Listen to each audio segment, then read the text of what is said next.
Hey guys, welcome to another YouTube video and welcome to the return of the BD Footy Wrap-Up. It's a bit of a long time. I was meant to do this, early in the week. I was meant to do this, after the King's birthday game, but unfortunately, I didn't have time to do it in the last couple of days. So I thought, today. It probably, because after today, after tomorrow, after today, probably be too late. So I've just added this in. So let's get straight into it. So the topics I want to talk about is as follows. Of course, the events of the King's Birthday Monday match. Is there a blueprint to beat Collingwood? Has Melbourne unlocked it? I'm going to talk about that. Carlton's woes continue. His woes continued against Essendon. And then I'll be putting my Essendon supporters hat on just for a little bit there. Talk about some controversial suspensions that has just been handed out just today, actually, and then also some other news as well. So, which includes the Marlon Pickett thing, which that came out during the weekend. So let's get straight into it. So, let's get into Now, let's get straight into King's birthday. King's birthday Monday, just in seating position. So of course, Collingwood came into it, of course, on top of the ladder, only losing the one game for the season, which was against Brisbane, at the Gabba, while Melbourne were in sort of an up and down form as of recent weeks. Let's just say the game didn't look good in the first 15 minutes. Collingwood got their run and gun game going, as we all know. They've played ever since Craig McRae took over. And they open up a 3-goal lead. But after that, slowly but surely, in the first quarter, Melbourne got their game going and closed it. I think they closed it within like a couple of points in at quarter time, and then about early to midway through the second term, they hit the front. It was actually like I don't mean to be harsh here, but it was a good game, but it wasn't, in terms of defensive side of things. In terms of, it came down to, it was a thriller, obviously, which is obviously the norm if you're a Collingwood fan, pretty much. But it was good. It was good in a way because both teams had chances in front of goal, which they didn't take, obviously. And then when I think early stages in the last quarter, at some stage, Melbourne got, I think, was like 4 or 5 goals up, but then we thought, I was actually watching this live, and I said to myself, and I was watching this live from me pop, and he went, they're home here, they're home. And I'm like, yeah, but remember who they're versing here. It's Collingwood, who are the kings of the comeback in the last 18 months. So, especially in the last 12 to 18 months. So you can't really count them out, so to speak. And they almost did.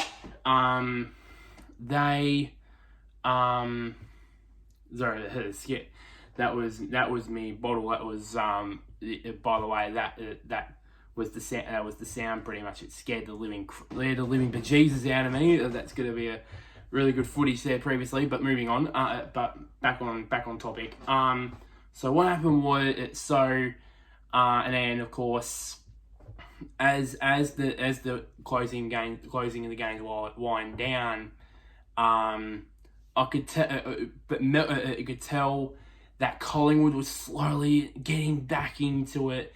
Unfortunately, as Craig McRae said in his press conference, they left it a bit too late, which was about time really, because they really usually left it in these situations, split the switch at the perfect time, but unfortunately they admitted it that they flipped the switch too late, and that's how they ended up falling short by 3 points. But yeah. So the stats here I'm going to show, which has been everywhere throughout Fox Footy. It's been shown on every radio station, and it said pretty much. But so it means I'm going to rehash it again. I mean, these stats have been from since the 15-minute mark of the first quarter. From then to the end of the game, Melbourne had 23 more contested possessions than Collingwood. They had 16 more inside 50s than Collingwood. They had 13 more shots at goal than Collingwood, and also they had 32 forward half interceptions. And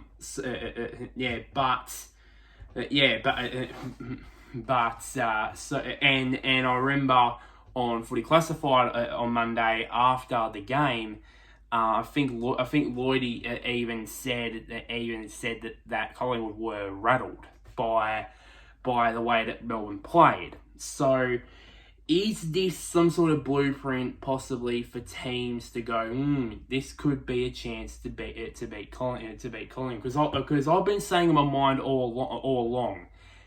Collingwood, even though Collingwood had previously 1 loss of the season, now it's 2. They're still beatable. They are still beatable.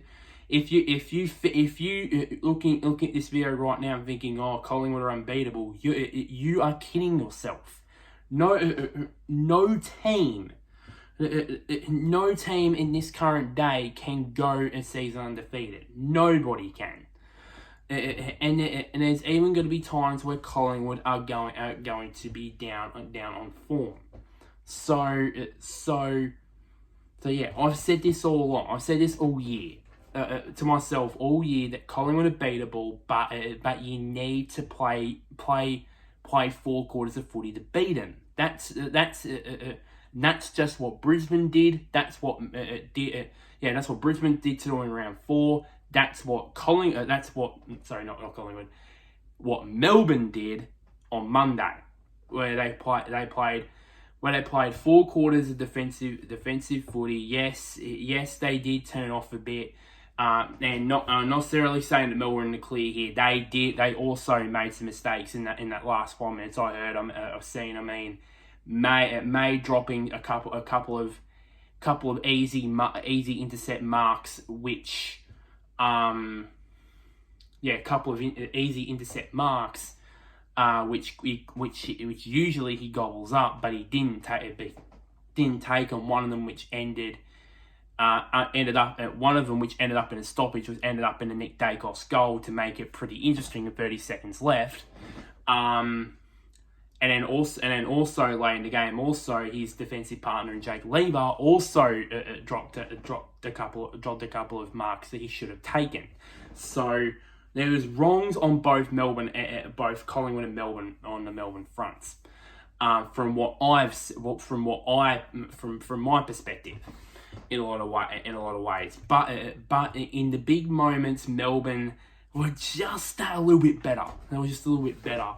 So that's what the other teams in the competition have to do, and that is just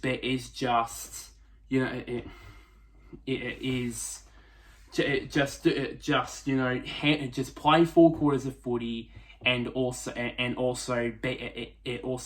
it's the big moments, they need to take control of, but need to be in control of better than Collingwood. So that's what I think. That's just my call in the end. I think Collingwood are still going to be fine. I think they're definitely going to play finals with 11 wins. There's no doubt about that. But they haven't had this like massive drop off in form, which pretty much all teams, pretty much in the competition, almost have. I mean, even Port Adelaide when they lost, when they lost to Collingwood in round 2, and then they lost to Adelaide in round 3 in the showdown, which has currently led to this in progress 10-match winning streak. So even Port Adelaide has had a couple of rough patches. Collingwood is the only team in the competition so far who hasn't experienced that. Who knows? It probably will happen. Maybe not. It will never happen to them this season. Who knows? But this is a significant result for the season in general. In that, maybe there is a bit of a chink in the armor, as people would like to say, in Collingwood's game plan. Let's just put it. Let's just put it. That way, pretty much. So yeah, that is what I could see. Moving on to the other team that has been in the news this week for a different reason, for the wrong reasons. That is the Carlton Football Club. So they entered the game on the inaugural King's Birthday Eve clash, needing a win to keep their very, very slim finals chances alive against Essendon. They were in the match. I watched all this match, obviously, as an Essendon fan. They were in the game.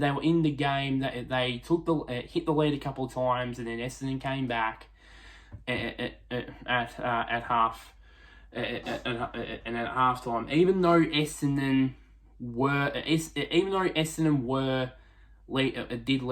did lead at half time. It was, all the stats showed that it was basically Carlton won the first half on the from the stat sheet, pretty much. And then the third quarter happened, which I'll get to in a bit when I get to Essendon. But in the end, they lost by 33 points, and now those slim finals chances are now gone. Gone. They are currently, they're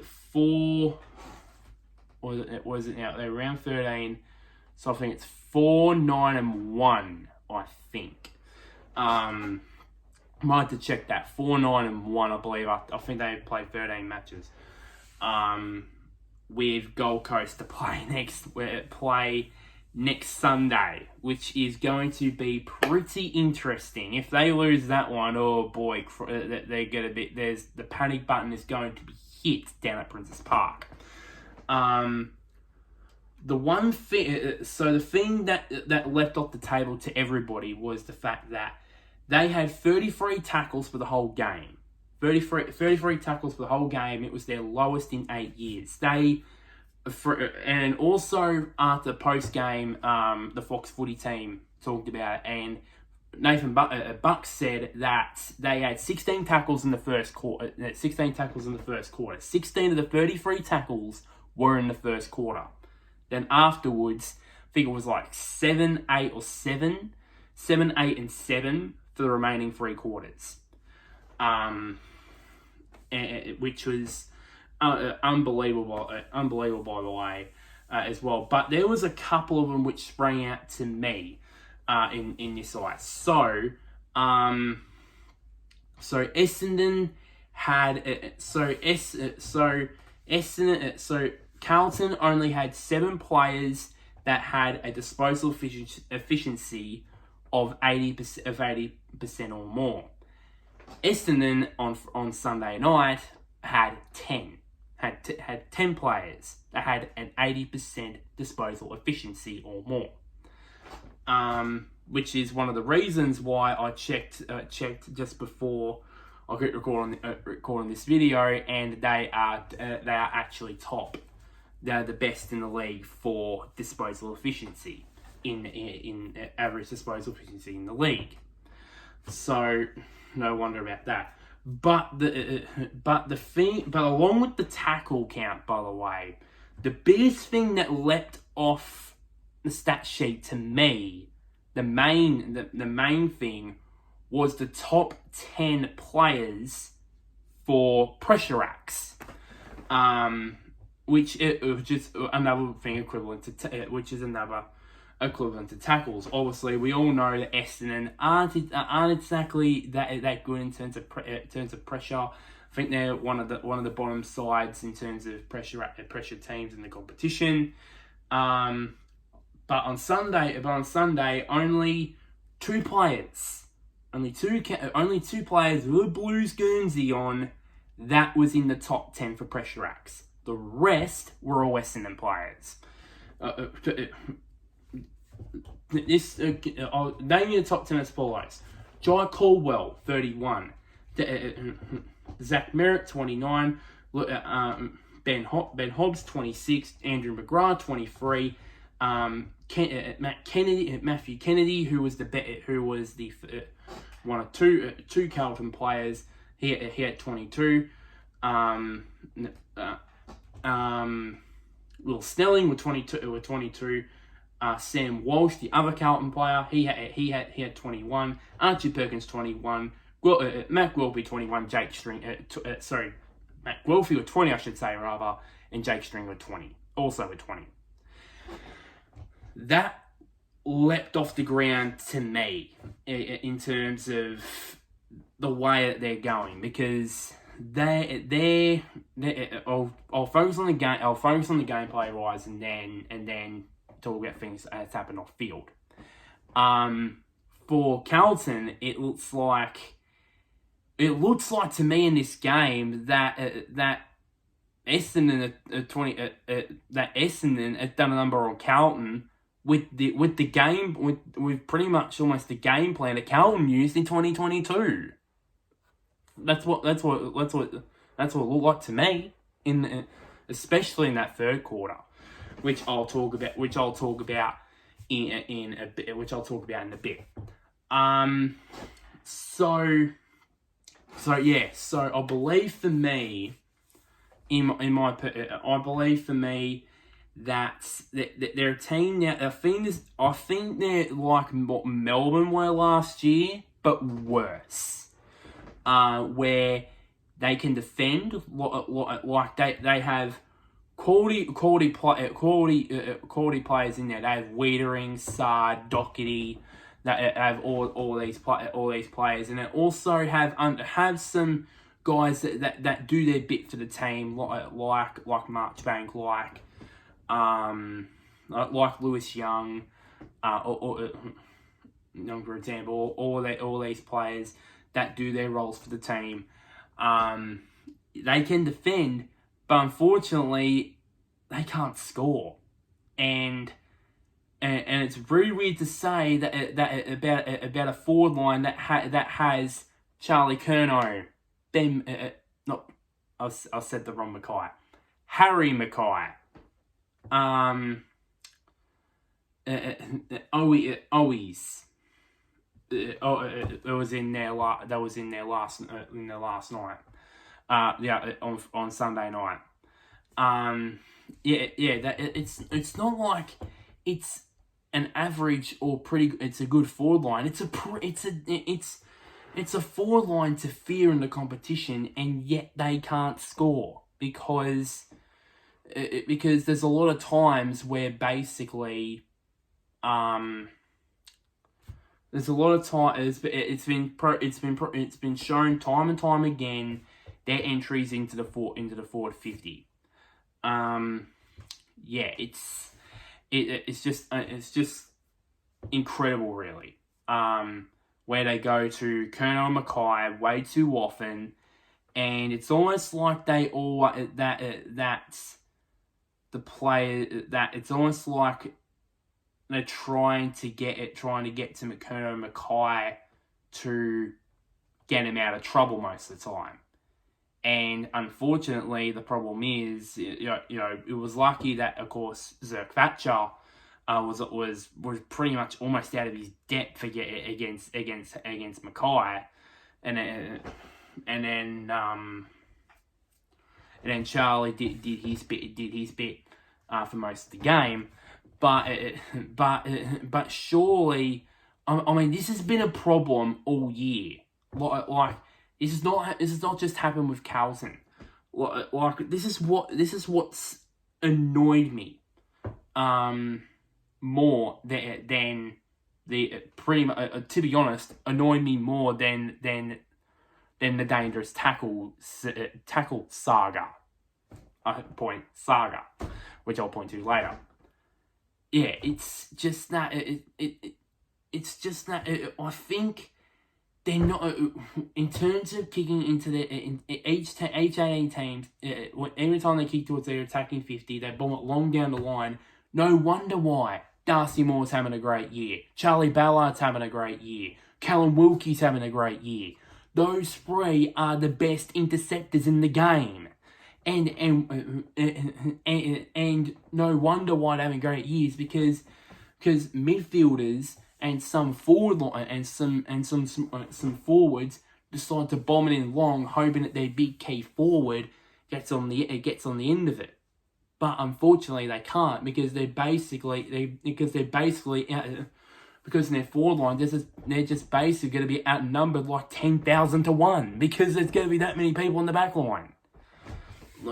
Like I understand that it's changed, that we're never gonna have footy like it was, back in the 90s, back in the early 2000s. That type of footy, that's never gonna happen. I doubt it. It's never gonna happen. But and also, one thing that also sprang in mind was basically the attitude back then was more, let's score more against the opposition. Let's get a bigger score than the opposition. That's how we got the footy the way it was. Now it's more like it's now about defense. Now which obviously it's true. It's about defending, but as I said, it's not just Carlton with McKernan and Mackay that's happening with here with it. It's just too blatant, but for Carlton it's too blatantly obvious. It's too blatant that they're blatantly going to McKernan and Mackay at the wrong times.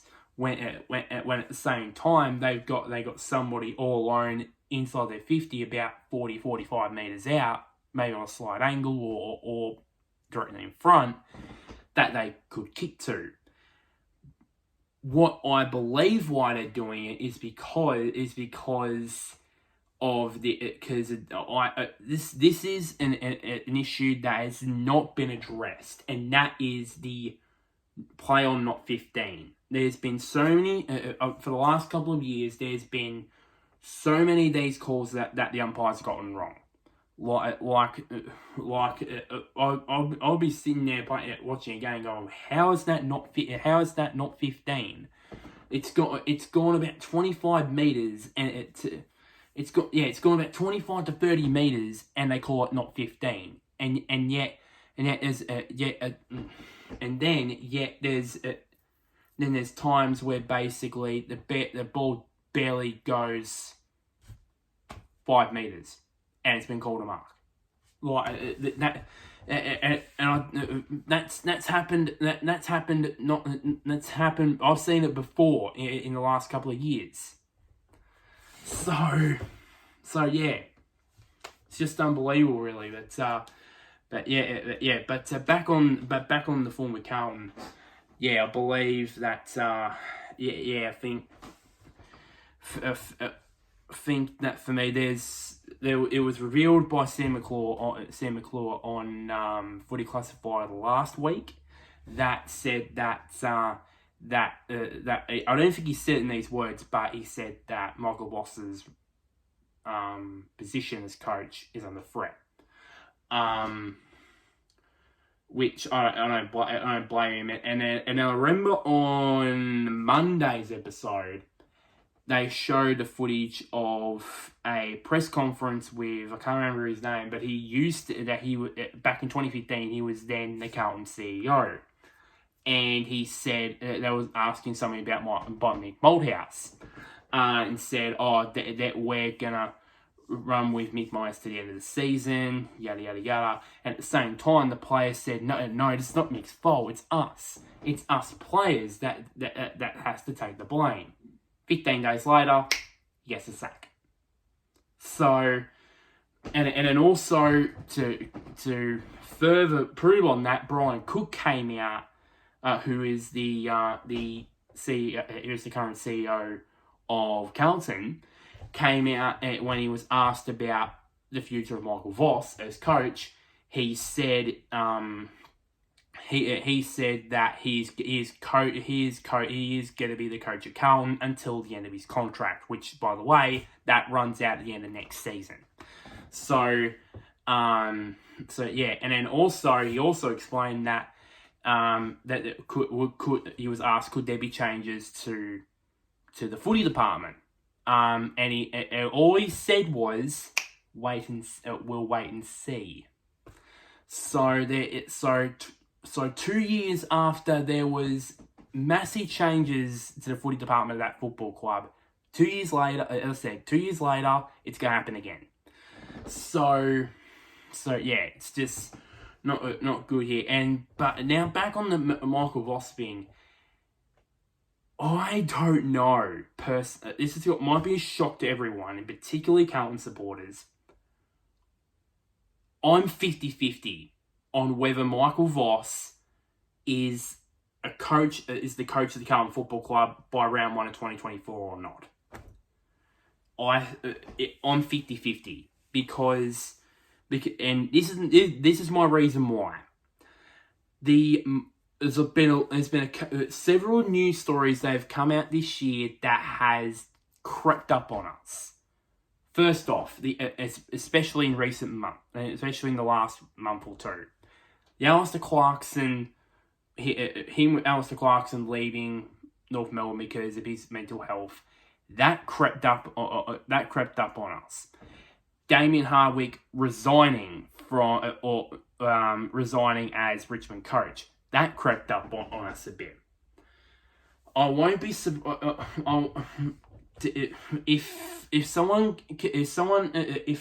I turn this camera off and someone comes through my bedroom door and asks me point blank, if you could predict, if in 2 weeks' time, could you see the headline Michael Voss sacked as Carlton coach? I would say yes, because of the headlines in recent months.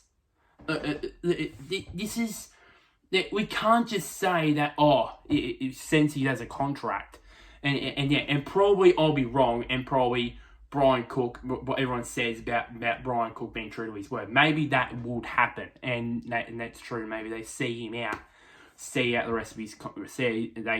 him see out the rest of his contract with Carlton, and then see what they do about him after 2024.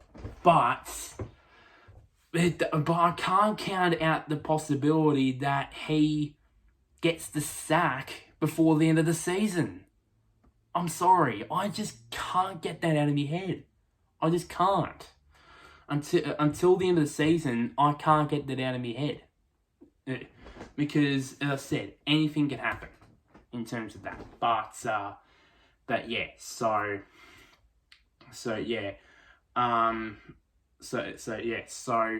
there's the possibility of changes to the footy department. There's been speculation about about Michael Voss's future as Carlton coach. And let's just say, on the final words, the performance on Sunday night did not help matters at all. Let's just say, did not help matters. That's my final word about it. But moving on now, for this next topic, I want to put my Essendon supporters hat on. Because I think for a long time, I've in my opinion,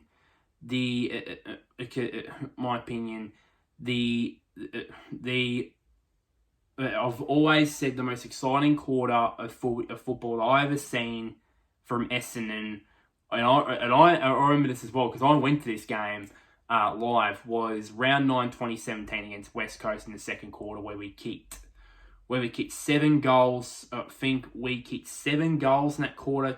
I believe West Coast only kicked 1 in that quarter. I might have to check that. I was there live and I thought, wow, that was the best quarter live that I've ever seen from Essendon. And there's been times where it's been close to that. I mean, the 2 quarters, the first and second quarters against St Kilda in round 3 2021.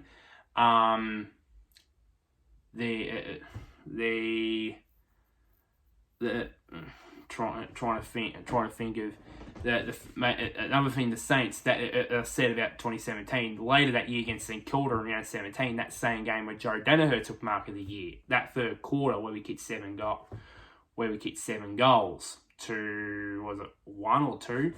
Yeah, but and other performances as well, including most recently, of course, the Hawthorn game last season in the last quarter where we kicked 8 goals in the last quarter. But I don't think I ever was that excited about a quarter of football from Essendon than what I saw on Sunday night in the third quarter. It was just football at its very best. I know that's me Essendon bias talking, but God, it was good. I mean, 6 goals in 10 minutes in the third quarter. Absolutely bonkers. I mean, it was just unbelievable. It was an unbelievable performance, especially where, even though on the scoreboard we were in front at half time, it felt like from the other stat sheet, like in contested possessions and shots at goal and so on and so forth, that we were behind in the game. Then the third quarter came on. It was almost like Brad Scott just flicked the switch and impact the scoreboard as much as you can. And they went bang, bang, bang, bang, bang, bang, bang, pretty much in that third quarter, and kicked 7 goals to 2 in that quarter. It was just unbelievable. The Menzie goal was one of the best goals I've ever seen, because it was just unbelievable. I mean, it was, tap from Draper, down to Caldwell. Caldwell runs with the ball, then to Guelphy, then the handballs are back. Then the handballs are back to Caldwell, and then handballs over the Menzie kicks the goal. It was just unbelievable. I went absolutely berserk when I saw that. I was like, holy shit. Like, what is going on? And of course, to cap it off, 2 meter Peter came back and kicked the bag. So in his return game, so couldn't ask for a better game there.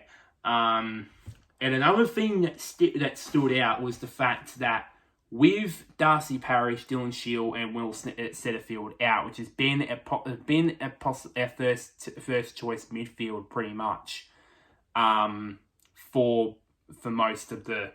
Well, you could add Zach Merritt in there, but he spent most of the second half in the forward line after being tagged by Ed Curnow.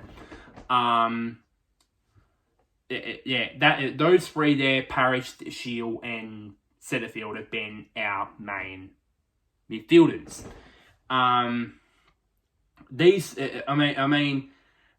The guys that stepped up in there, like Nick Martin, he had 30 touches at 12 contested possessions.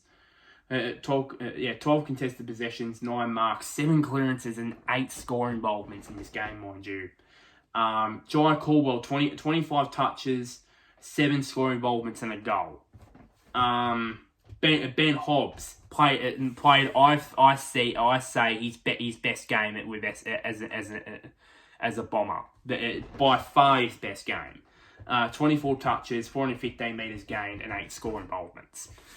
And then Archie Perkins, who he didn't have a lot of the ball like the others with 18 touches and 5 tackles and so on, but he lined up most of the game on Patrick Cripps, the reigning Brownlow medalist, and restricted him to 19 touches.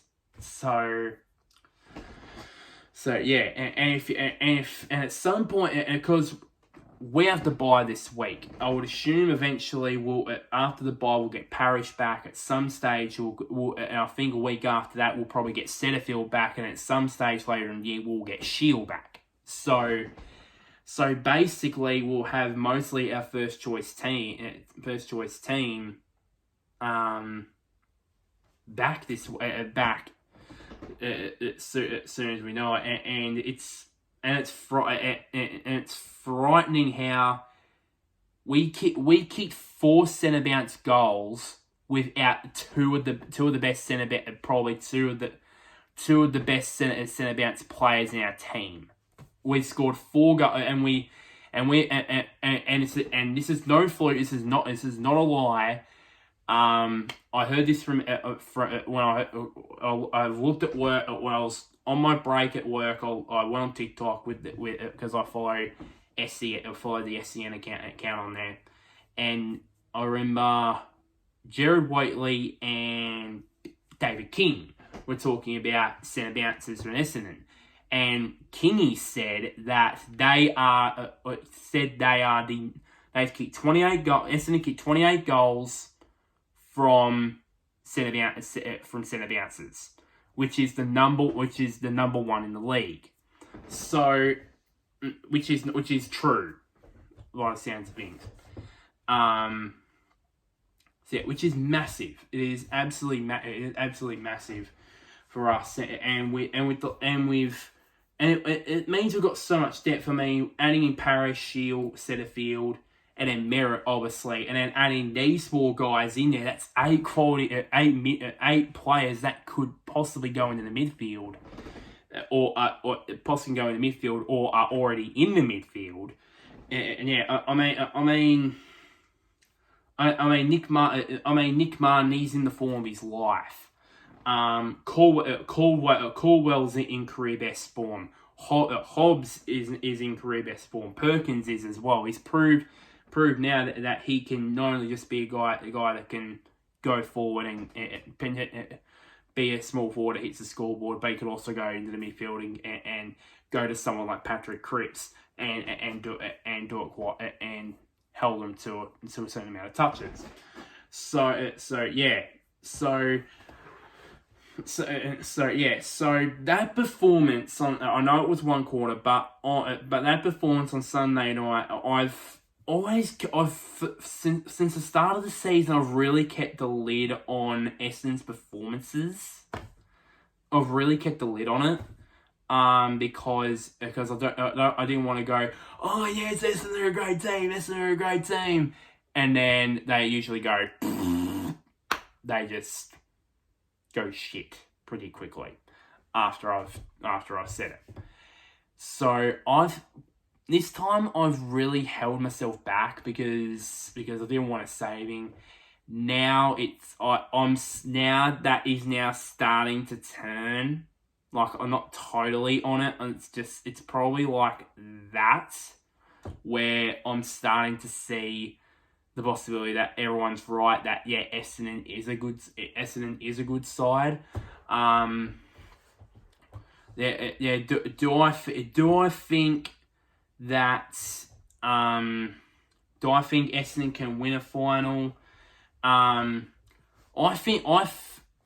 think for me, like, I think it's 50-50, but the way it could go in a way for Essendon is it's an even competition. I mean, the teams that we lost to, looking at, I'm going to grab my ladder here. You can see Collingwood in first. We led by 4.5 goals at 3/4 time, and unfortunately we faded away on Anzac Day, but still we were there in front.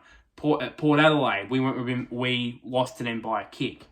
Melbourne, we won against them.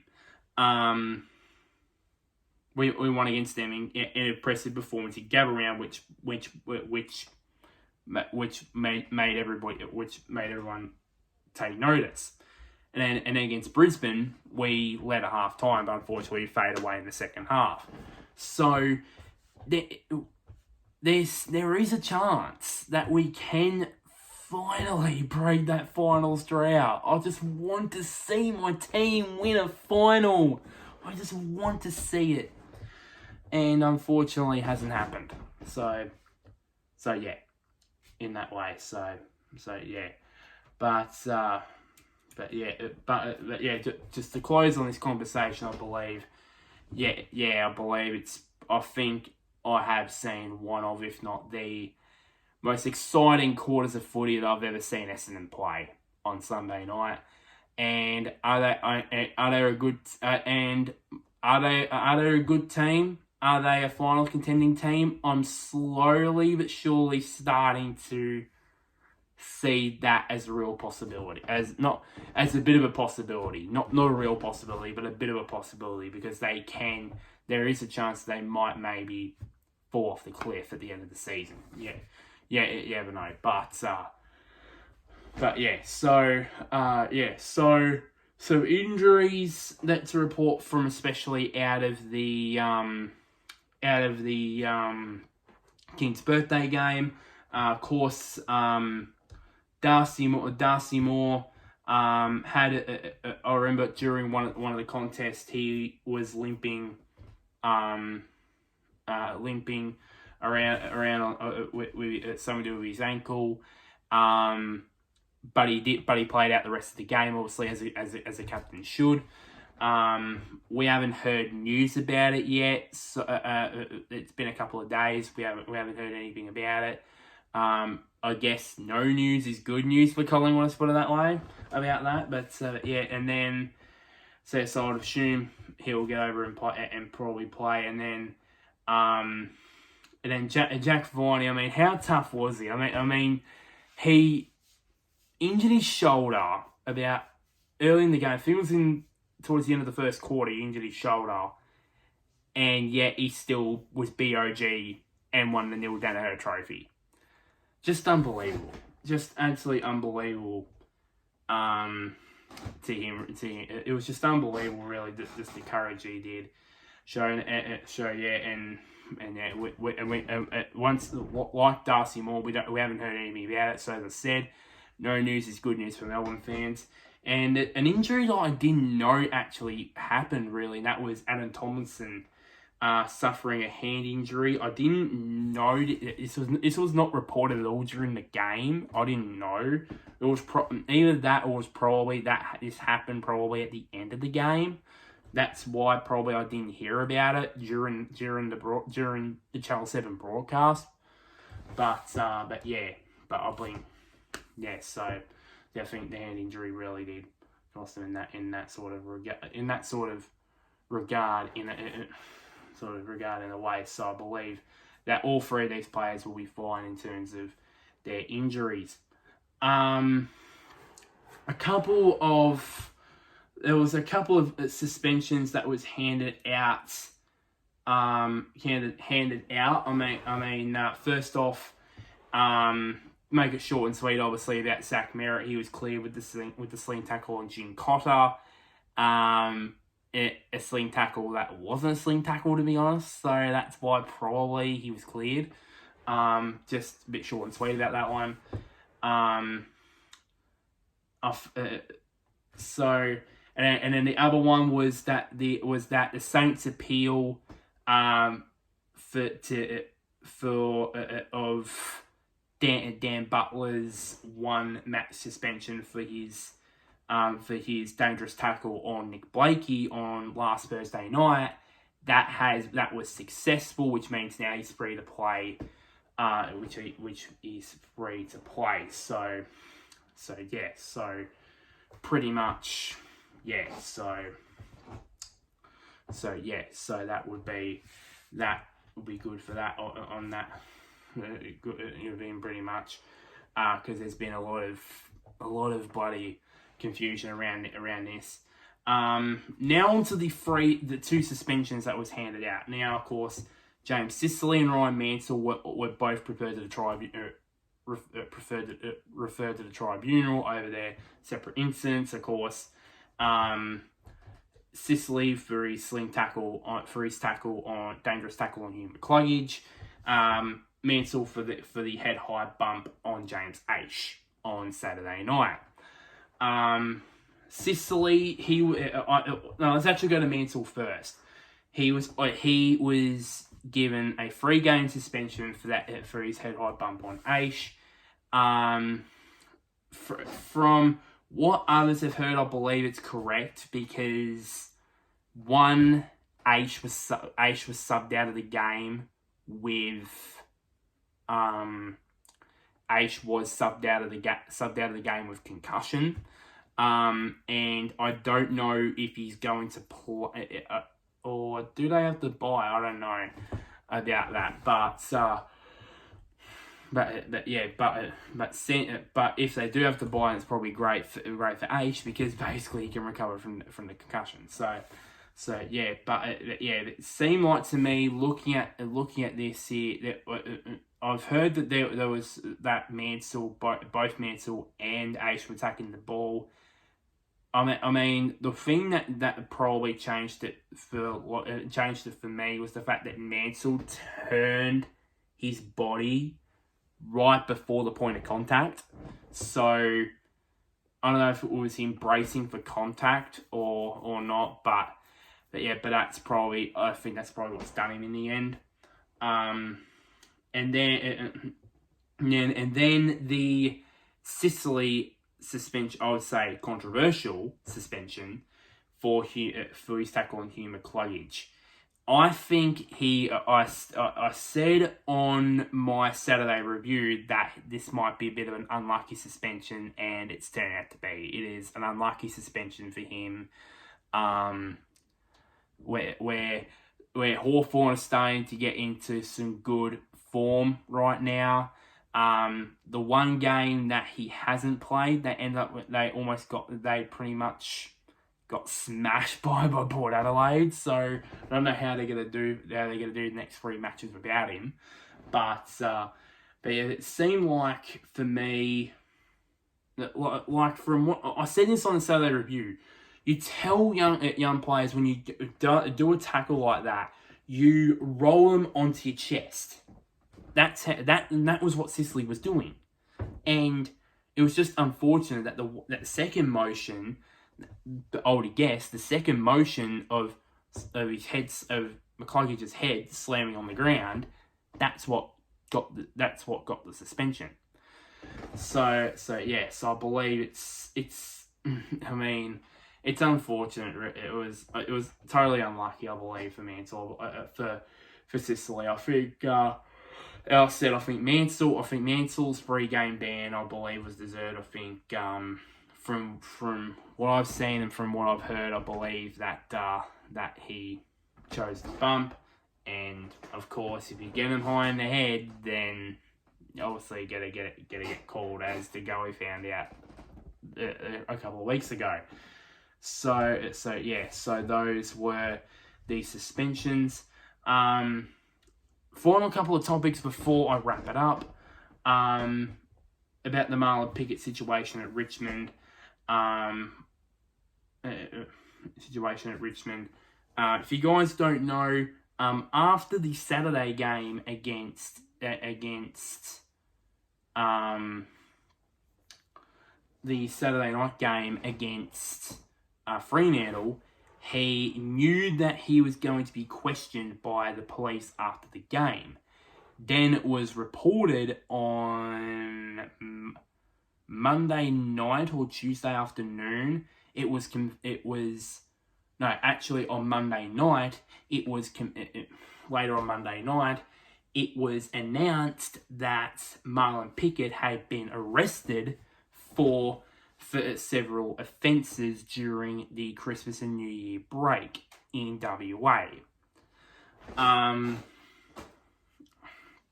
So yeah, for which from what I heard, he knew that he was going to get questioned by the police after the game, but he didn't know that he was going to be arrested, so to speak.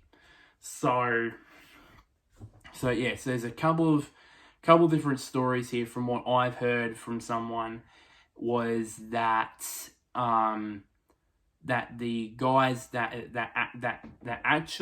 robbed these places and committed burglary to these places had Marlon Pickett's credit card, which probably was stolen. I mean, but I would say that, you know, how would unnoticeably someone steal Marlon Pickett's credit card, and then place it in his account? I don't know how that would happen. But then again, those sort of things also, they don't get reported by people. So maybe he did wanted to keep it under wraps and didn't want it to be into the public eye, and then basically for news outlets to. But unfortunately, it has happened now with his arrest. So I don't know what to believe, to be honest. Maybe in the next footy wrap up, maybe when there's more news to come out, maybe, yeah. But he's currently out on bail as we speak. He's currently out on bail. So yeah. But from what the big question is, should Richmond give Marlon Pickett another chance? Simple answer, yes, because I think they should be given an opportunity to at least support him. I mean, he's officially said he's got his life back on track, as we all know his journey from being in jail for multiple offences, and then back in about 2017, 2018, and then got drafted by Richmond in the mid-season draft, played on grand final day. Within like 20 or so games, he was a 2-time premiership player, and it's become an important player, important player for Richmond. Now that this has happened, and also, by the way, came just a couple of weeks after kicking the winning goal against GWS. So yeah, and then now he's been arrested, and yeah. So hopefully, these are not true about these, but I just don't know what to believe, to be honest. But yeah. So yeah, but I think the fact that from the stories I've heard seem, to me, in my opinion, a bit dodgy for me, if it's true or not, so to speak. Finally, the footy boss topic that has come up during this weekend. Everybody's saying, I think Kane Corns basically started this off pretty much during the weekend, that, you know, he said that we don't know what is an appropriate tackle or not, and that's all down to being no footy boss. Obviously, Brad Scott was appointed as Essendon coach late last year, after he was the footy boss for 12 to 18 months, I believe it was. Now, and they still haven't found a permanent replacement. Some people have said, oh, maybe it was because of the CEO, because of the looking for a replacement for Gillon McLachlan. That's already happened. So why still hasn't there been the main rumor that I've heard is that Andrew Dillon main target is Brendan Gale to be the footy boss. But from this is, I heard this now. What the problem is what's his plan B if Gale says no? Who's gonna be the plan B? it just seems like he's plans A to Z for the footy boss is Brendan Gale. If he says no, then who else is it going to be? I don't know. And we need a footy boss to clarify which is a illegal tackle or not. Because this dangerous tackle stuff this year is getting out of hand, massively out of hand. So I think soon as possible, I believe a footy boss needs to be told. I think Brendan Gale between now and the end of the season needs to be approached by Andrew Dillon and says